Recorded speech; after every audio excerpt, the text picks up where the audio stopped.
विधायक आदरणीय अनिल नौटियाल जी, भारतीय जनता पार्टी के सम्मानित जिलाध्यक्ष गजपाल सिंह रावत जी,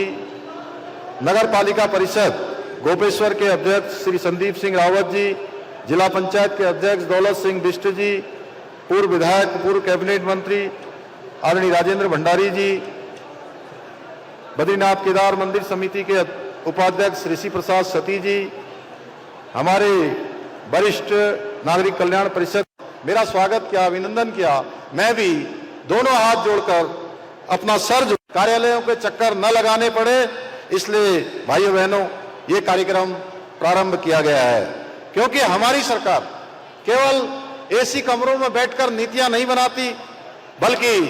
सरकार तो जनता के द्वार जाकर जनता के काम करने पर विश्वास करती है, उनकी समस्याओं का समाधान करने पर विश्वास करती है। भाइयों बहनों, अभी हाल ही में सेवा, सुशासन और समर्पण के 5 वर्षों का कालखंड पूरा हुआ है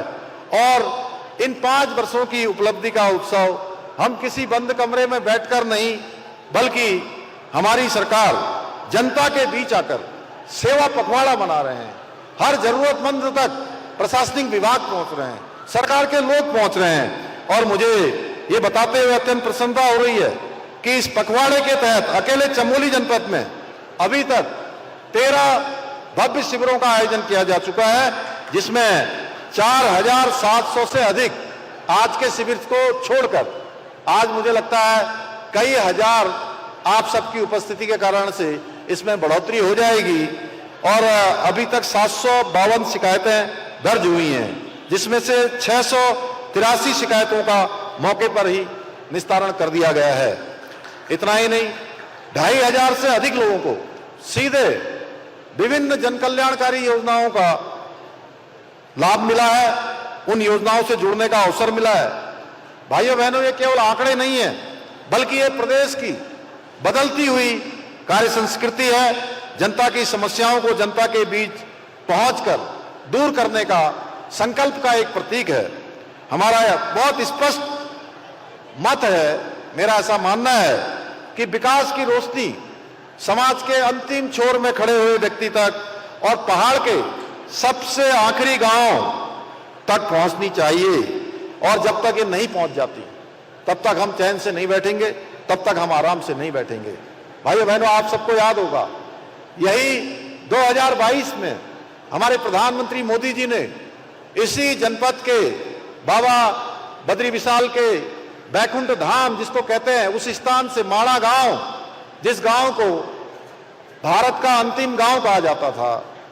वहीं पर उन्होंने उद्घोष किया था कि अब माणा गांव और माणा गांव जैसे जो सीमांत के गांव हैं, अब वो अंतिम गांव नहीं होंगे, बल्कि वो भारत के पहले गांव होंगे। भाइयों बहनों, और तब से हमने इसको सिरोधार्य करते हुए पहले गांव के रूप में इनका विकास करने का मंत्र लिया है। और माननीय प्रधानमंत्री जी ने बाबा केदार के धाम से एक बात उनके मुंह से निकली थी और उन्होंने इस बात का हर एक जगह पर उल्लेख किया कि जब वो दर्शन करके बाबा के निकले, उनके मुंह से निकला कि 21वीं सदी का ये तीसरा दशक उत्तराखंड का दशक होगा। भाइयों बहनों, बाबा केदार के आदम से निकला प्रधानमंत्री जी का ये कथन, ये कोई सामान्य वक्तव्य नहीं था, ये सामान्य वाक्य नहीं था, बल्कि देवभूमि की मिट्टी और यहाँ के लोगों की ताकत पर उनका अटूट और पवित्र भरोसा था। और हमारी सरकार का संकल्प है कि आदरणीय प्रधानमंत्री जी के द्वारा जो शब्दों को कहा गया